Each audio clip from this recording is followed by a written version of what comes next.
छठ के पढ़बई तो हवे बड़का भारी, दुनिया जहान पूज पूज नर नारी। छठ के पढ़बई तो हवे बड़का भारी, दुनिया जहान पूज पूज नर नारी। उखिया करा लागे लागे साठी चौर माई करली बरतिया, हमाई करली बरतिया माथे धइले बहनी दौड़ माई करली बरतिया माथे धइले बहनी दौड़ माई करली बरतिया।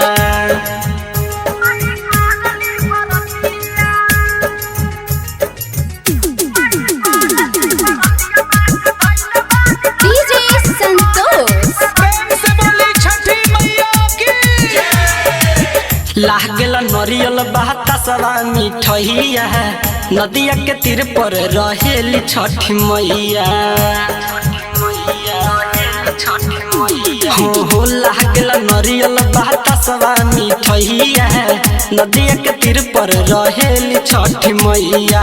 सेवा करेली बुझाला नाही रौरा माई करली बरतिया, माई करली बरतिया माथे धइले बानी दौड़ माई करली बरतिया माथे धइले बानी दौड़ माई करली बरतिया।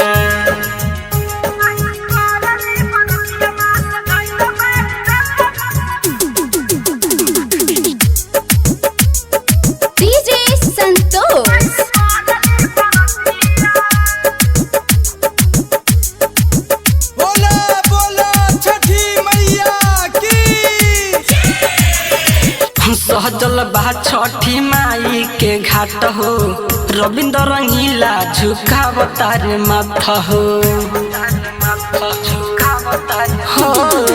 सहजल बा छठी माई के घाट हो, रविंद्र रंगीला झुकावतार माथा हो।